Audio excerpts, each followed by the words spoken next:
Voilà, bonjour, bonsoir, ça n'est pas l'heure à laquelle vous captez mes salutations. Comme toujours, c'est Hiram Mawissa à la présentation.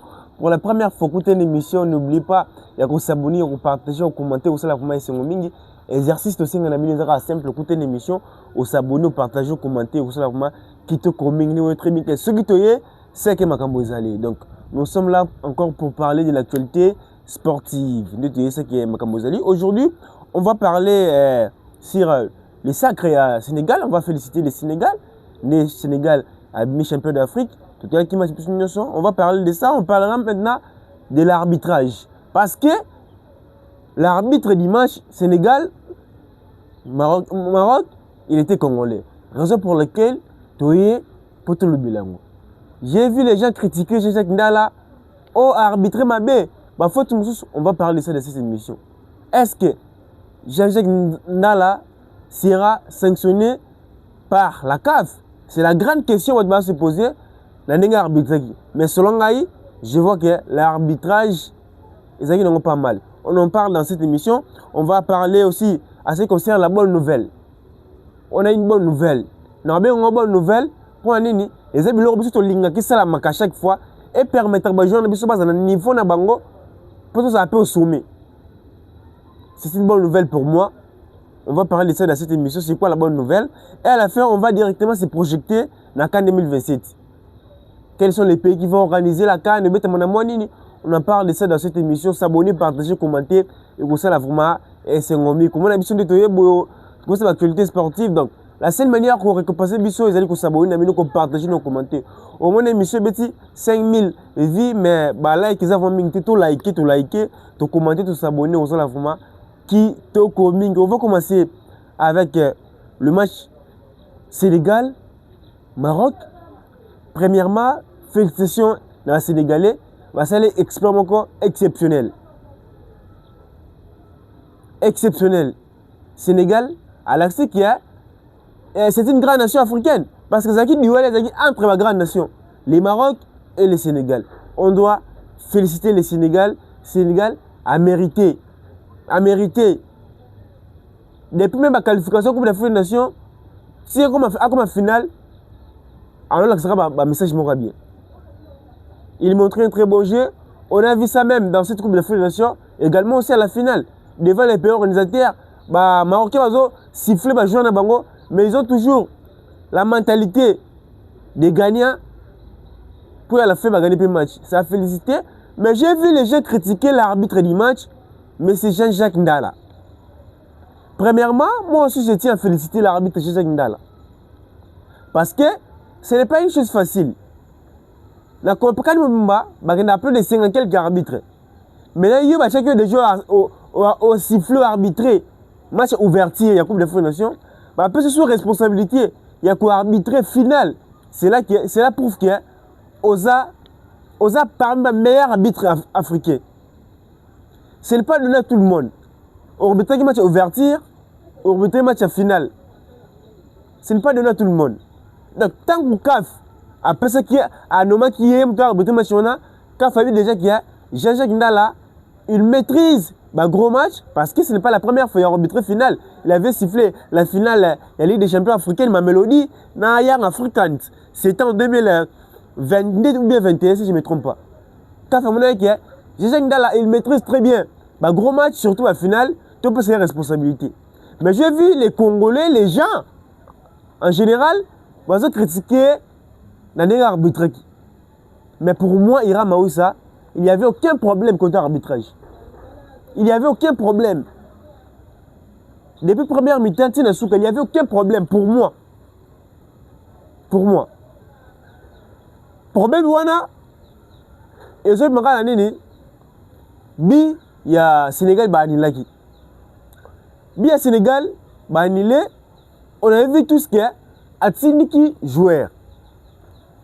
Tsiniki Kimi Akima Koi. Vu que l'arbitre central Ndala a monaki qui est à Tsiniki Boy. C'est la même chose. On a pas. Pourquoi l'arbitre a consulté? J'ai vu les gens, à Boïbi, il y a Sénégal, sans pourtant qu'on consulte Navarre. est-ce que l'arbitre a décidé de consulter la VAR ou bien ils ont arbitre qui va VAR faut pas bien gagner. Et là on doit comprendre tenir ngwana. Vu que yé amone ko za faute té. Si ko ceux qui est ma faute, ba to na VAR ba linga ba bien gagner. Il y a que nous tala. Il y a amone ko za faute té, ba to ba na VAR. Ba monengo ils a faute té, raison pour laquelle ba bien guetter, ba les betami. Maintenant pour les penalty, il y a Maroc. Jean-Jacques Ndala amone ko za faute té. Aleki si jebeta. Navar ba bengi ki za faute. Akei akita Navar boy parce que ceux qui ont Navar yé de le mec qui za faute té. C'est-à-dire combien de limité place on qui za faute té au bon qui bien té. Ceux qui Navar pour que hôtel ana on a sous ordre il y a ba arbitre za Navar. Ba on va décider ils appellent là-dessus soit penalty. Comment condamner Jean-Jacques Ndala? Hein? Mon frère congolais Jean-Jacques Ndala qui a bien arbitré les matchs. Comment vous pouvez condamner Jean-Jacques Ndala? Parce qu'il y a mon qui s'appelle la tité. Ndébili boso mon qui s'appelle la tité. Pendant que qui va tenir Ibrahim Diaz. Ndébili boso mon qui s'appelle la tité. Il y a pas mon qui s'appelle la tité Alexis G. Navar babengi. So que Navar a commis qu'on ça comme sous ordre Navar. Var balbe qui s'appelle la tité. Aya se fait penalty. Pourquoi condamner Jean-Jacques Ndala? Namoni batebele balobi. Jean-Jacques Ndala, il était exceptionnel. Puis les faits, il n'y a pas Pichou, il y a que. Il y a même si je ne sais pas vestiaire, à risquer. Parce que quand on sanctionné, il y a les 5 matchs. 6 matchs. Il y a un man. Pour l'heure, ça les a ratés. Dans une finale, Oyo, man du Mezotala. Même si l'arbitre a fait une erreur, vous ne pouvez jamais dire à vos joueurs que tout le monde a vestiaire bozonga. Ça n'existe pas. Même Walid Liregragui, coach à Maroc, poli. Mais il a bien dit que ce que Pape tu as fait, il a donné une mauvaise image du football africain. Ça n'existe pas. Dans une finale, on va jouer sur un vestiaire. Malabo Bima, vous êtes les bandes, vous avez beaucoup de talent. Voilà le Maramutu. Qui a beaucoup de vestiaire, vous avez bien Gabino. Ça n'existe pas. Moi, personnellement, j'ai vu aucune erreur. Il y a Jean-Jacques Ndala. La première période, j'ai vu aucune erreur. Il a arbitré comme il faut.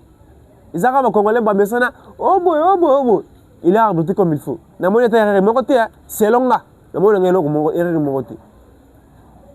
J'ai vu les gens qui disent Jean-Jacques Ndala, pourquoi l'a sanctionné? Non. Jean-Jacques Ndala, il n'a rien fait du mal. Il a bien arbitré les matchs. L'arbitre congolais, Jean-Jacques Ndala. C'est ça. Oyo, et Betami. Tout le monde qui a penalty. Maroc a raté penalty. Mais j'avais aimé le comportement. Il y a Sadio Mané. C'est ça qu'on appelle leader. Oyo, c'est ça qu'on appelle le RDC. Les joueurs, tout le monde, coach, mais ils savent que moi, tu es bêta.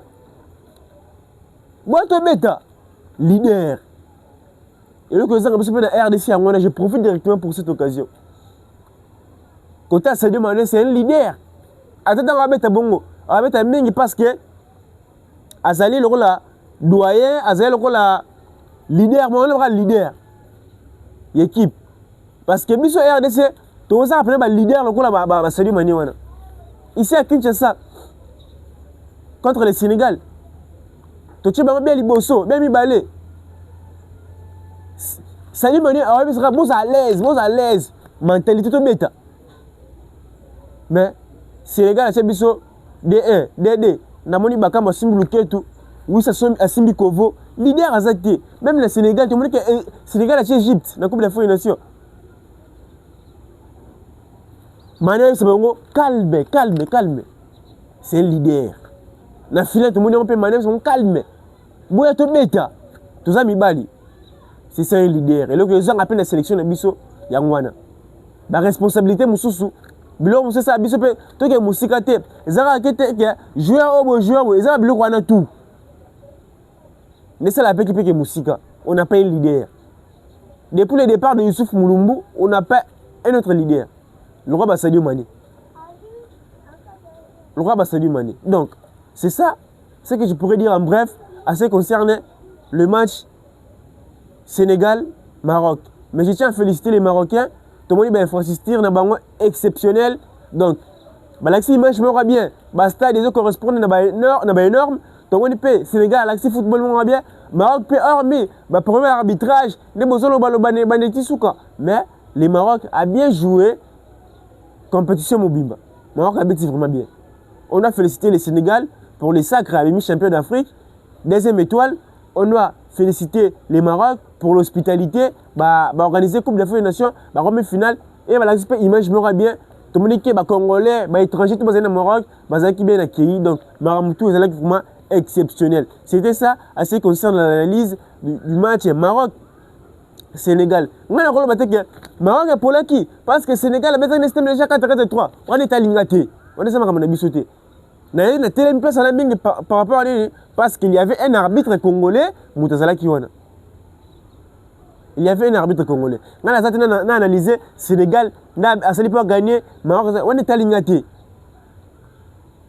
Dans le Bélion, parce qu'il y avait un arbitre congolais, ou un arbitre qui, on va te critiquer.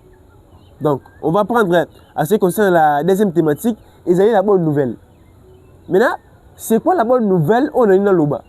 Bonne nouvelle, les alliés qui est, jouer à Nabiso, dans le week-end dernier, Betaki, ça a une performance exceptionnelle. Il y a des bonnes nouvelles, on a bref. Parce que, et là, c'est la Biso, on doit appeler ces joueurs, on doit utiliser la méritocratie. Parce que, tout le monde a la méritocratie, pour le joueur, on a même si on a une banque, on a un autre joueur, on a tant que tu as un raison pour laquelle c'est la passe, tu as la méritocratie quand tu fais utiliser la méritocratie. Mais si une fois que le joueur tout bêta, la prestation exceptionnelle, on ne peut pas venir ici pour dire la méritocratie, on doit appeler les joueurs qui ont le temps de jeu si tout le monde a le temps de jeu.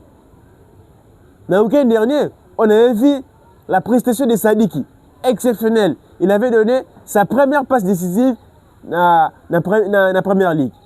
Sadik. Twanzebe, un but partout contre Liverpool. Il était miraculeux dans la défense. Bissaka, exceptionnel contre Tottenham, Baganeki, 2-1. Baganeki 2-1. Maintenant, à ceux qui comptent beaucoup, on a eu le blaming vraiment, c'est la titularisation de Mpassi et de Michel-Ange Balikoucha. On va commencer avec Michel-Ange Balikoucha. Michel-Ange Balikoucha, depuis qu'il Celtic a battu 3 matchs, il n'était plus titulaire. Après la CAN, à Zongi, quand c'est la CAN, Celtic a changé coach. On s'est posé des questions. Est-ce qu'il y a des CAN, déjà la CAN, est-ce que c'est Zongi est titulaire? Et pour son retour, son premier match, il était titulaire. Il est 2-0. Il était titulaire et il a fait une prestation exceptionnelle. Raison pour laquelle c'est une bonne nouvelle pour nous. Parce que c'est un joueur prometteur, c'est un jeune qui a de l'avenir exceptionnel, qui a beaucoup de talent, qui peut nous aider dans le 4-3 prochaines CAN. Donc, ceux qui ont déjà une difficulté et que c'est la mauvaise nouvelle pour nous. Mais vu qu'il était titulaire, il est maintenant, il était titulaire, il avait fait une prestation exceptionnelle, raison pour laquelle il a déjà envoyé un message auprès de son nouvel entraîneur qu'il peut être titulaire indiscutable avec son club. Parce que pour sa première titularisation avec le nouvel entraîneur, il a gagné 2-0. Il était bon offensivement et défensivement. Et là, c'est qu'il y a le prochain match, coach ne va pas titulariser. Raison pour laquelle nous avons une bonne nouvelle pour nous. Et c'est une bonne nouvelle. Bonne nouvelle, ceux qui ont commis, tu gagné Cannes, tu as Coupe du Monde. Avant de gagner Cannes, avant de Coupe du Monde, bonne nouvelle déjà. Parce que si on a une mauvaise nouvelle, on ne peut pas aller à la Cannes, on ne peut pas aller gagner, et on ne peut pas prendre la qualification. Donc la bonne nouvelle déjà. Une autre bonne nouvelle, Ezali, Lionel Mpassi. Moi personnellement, parce que c'est la vérité. À tant que c'est passé décembre, à son mérité, c'est passé décembre, en aucun jour, il y a un Parce que actuellement, on doit d'abord rester avec des sabres. Il y aura un temps où on a que Simbite, il ne mérite pas. C'est la vérité. Également aussi avec Mpassi, la Coupe des Nations, j'avais bien dit que Mpassi ne mérite pas la titularisation. Mpassi, il ne mérite pas la titularisation parce que Hazard, tant de jeter avec son club, on doit mettre Mathieu Polo. Moi, Ira Maouissa, je suis d'accord dans le bango. Mais il est titulaire à la CAN, il a fait des performances exceptionnelles. Bon, là, n'a pas été titulaire dans la CAN, mais pourquoi on a vu que c'est une performance exceptionnelle? Dans le bango, pour aller, parce qu'il ne joue pas avec son club. On a utilisé la méritocratie. Dans le football, on utilise la méritocratie. Un analyste utilise la méritocratie. Donc, dans le bas, on a sa priorité dans le temps d'attendre des jeux. Si on attend des jeux, on attend aux années, on attend l'espérance de l'année. Non, le bas, on a attendre des jeux. Mais il était titulaire à la CAN, il a fait des prestations formidables après son retour en club. Malheureusement, le portier Maureen Diaye, au hasard premier gardien dans les Havres, à le Sénégal, jour à finale, jour où bêta, les Havres pas bêta parce qu'il passe d'être loin, passe dans la parce qu'il était titulaire contre Rennes. Bassal aime partout. Il a fait des arrêts incroyables. Notre moi c'est 7,3 sur 10. On a monnaie déjà ceux qui sont dirigeants ou bien entraîneur ou gardien. Il y a les Havres. L'Andaki, match en passe dans la Coupe des Nations, na oyo à l'accès contre les Rennes. Si moi j'étais l'entraîneur et le gardien dans la Ligue de tout, on passe comme titulaire. Parce que Maureen Diaye, quand il m'a bêti na été. Azena mais ni m'a bêti a mis match m'a kan. Même pas si a mis tous les matchs na biso na kan. A quel club P, l'absence il y a Maureen Diaye, il passe il était titulaire, Bassel aime partout, il a fait des arrêts formidables. C'est une bonne nouvelle pour nous. Parce que si on a par exemple Fayoulou avec son club, Azoyamba, et Paul Azoyamba, on passe Azoyamba, tu regardes que tout ça analyse on doit mettre Mathieu Polo, on doit mettre Fayoulou. Donc, on va se sentir que même si on met Fayoulou, même si on met Mpassi, même si on met Polo, tout ça a problème parce que gardien surtout, ça va attendre des jeux, le club va être titulaire. Vous voyez, tu se sentir à l'aise. Mais ceux qui m'ont embatté, raison pour laquelle tu as un beau Israël, tu as un coach fort à la méritocratie. Mais si tu regardes le club de Bango, tu peux se sentir à l'aise. On n'aime pas si, avec son club, et Polo, Fayoulou, tu peux se sentir à l'aise. Raison pour laquelle on a dit que c'est une bonne nouvelle pour nous. Une très belle nouvelle pour nous. Et c'est une bonne nouvelle pour nous. Parce que dans le week-end dernier, tout le monde qui a joué dans Bisso, devant la face, devant le bol, ça va jouer à moins incroyable. Ça va jouer à moins incroyable. C'était ça la bonne nouvelle. C'était ça la bonne nouvelle. Pour nous, on a une bonne nouvelle dans les années. C'est ça la bonne nouvelle. On va prendre la dernière thématique pour terminer cette émission. On va se projeter dans la CAN 2027. Actuellement, on va plus se projeter dans la finale à barrage, mais on doit d'abord se projeter dans la CAN 2027. La CAN 2027 se déroulera dans 3 pays. Kenya, Ouganda, Tanzanie. Juin 2027. Batebele va comprendre l'été. Comment ça va se passer? Batebele va vivre CAN comme après 4 ans. Non. CAN est en 2027, 2028, na 2000, après 2028, comme après 4 ans. Maintenant, après 4 ans, chaque année, il y aura la Ligue des Nations en Europe. Et dans ce qu'en Afrique, il y a la Ligue des Nations africaine. Chaque année. On est après 2028. Parce que quand il y a 2027, 2028, après 2000, après comme après 4 ans. Après 4 ans, moi aussi, je suis d'accord avec l'idée. Je suis d'accord avec l'idée. Parce que, ton domaine au même moment, l'Europe est remise dans les États-Unis, dans l'Amérique, on va super Coupe Amérique na bango. Les joueurs ont libéré avant. Parce que dans le football, en Afrique, cette fois-ci, ceux qui ceux qui jouent dans les libérés avant dans la club de Bango. Mais football, on a quand et à la plus. Donc après 4 ans, moi je ne suis pas contre. Je suis tout à fait d'accord avec l'idée parce qu'elle permettrait, ils sont à tout bêta, quand on a mettre Europa League et remise, qu'on a mettre Copa America et permettre de un club européen. Et à moi c'est la race qu'on passe dans le club européen. On vraiment va piller les joueurs africains. Il y a des formats va libérer 5 sur 10 équipes type de Bango Bayakan. Et tu as un club en difficulté. Vu que CAF a décidé sur Yango, à réfléchir sur Yango, après 4 ans, c'est une belle idée. Chaque année, après 4 ans, mais de mettre la Ligue des Nations chaque année dans pause internationale. Quand nous allons, la Ligue des Nations nous en a pause internationale. Donc, quand je vais à repos, Ligue des Nations. C'est bien. Donc, après 4 ans, en 2028. Quand on est en 2027, dans Kenya, Tanzanie, Ouganda, 2028, ils allaient entre Afrique du Sud et Botswana, on va continuer candidature. Jusqu'à présent, la RDC n'arrive même pas à déposer la candidature pour organiser la CAN. Donc, c'est malheureux. Qualification à la Coupe d'Afrique des Nations, en mars. Sur mars-avril, on va jouer 2 ou un seul match. Après, il y aura des préparations pour la Coupe du Monde. Après la Coupe du Monde, la qualification à CAN et au Banda. Et aussi la TINA mai, avril 2027. Parce que CAN 2027, on va jouer dans juillet. C'est ça. Donc,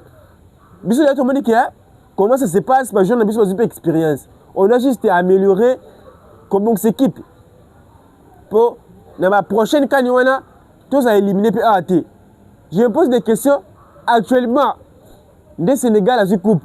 Si c'était la RDC qui a gagné une coupe actuellement, ceux qui ont gagné l'émission, il y a l'émission où ils ont gagné pour l'émission, parce que il y a ceux qui ont gagné l'émission. Pour vous, il y a mais rien n'est tard. Chaque chose a son temps. Nathan aussi a permis dans la top 3 la meilleure nation africaine. Sénégal a quitté. Et ça progression. Sénégal a une progression moi vraiment le colo pour le biso. Mais petit à petit progression zoya parce qu'actuellement RDC tu es contre la des grandes nations to bangaté. Les bosses qui nation to que mettre Cameroun, Nigeria, Algérie. Tout ça les héros bang. Mais actuellement même si on joue devant les Maroc, to bangaté, total miss na miss. Des fois, le Sénégal, miss. Parce que nous sommes en pleine progression. Vouloir ou pas, un jour, la RDC gagnera la Coupe d'Afrique des Nations. Je serai certain, tant que Congolais. En 2027, pourquoi pas de gagner la Coupe d'Afrique des Nations. Même si on est éliminé, donc on ne peut pas boycotter la sélection congolaise, on ne peut pas boycotter notre Congo. Donc, on est toujours confiant que la RDC gagnera la Coupe d'Afrique des Nations un jour. Pourquoi pas la Coupe d'Afrique des Nations 2027 et pour ça, vraiment, c'était moi, votre aimé présentateur Ira Mawissa depuis Kinshasa, la capitale de la République démocratique du Congo, Zaki Belair, pardon les mots, je vois les boss, les moun, tout n'a pas su mot de Boussiko Zali, papa François Katamba n'a pas su mot de Boussiko Zali, mon vieux Perro Yamba. Na pesi mbote bisiko zali vous allez belé Lazare Kamanza belé dans le monde botra la ngai donc bo s'abonner bo partager bo commenter au ça la première seconde mingi donc neto ya boy exact tout ça actualité sportive la seule façon encourager biso bo s'abonner bo partager bo commenter ba soutenir bino ba commentaire na bino là bien vous pouvez nous appeler pour nous encourager numéro zana et ça la vraiment c'est mingi on se retrouve à la prochaine pour une prochaine émission quant à moi je vous dis au revoir.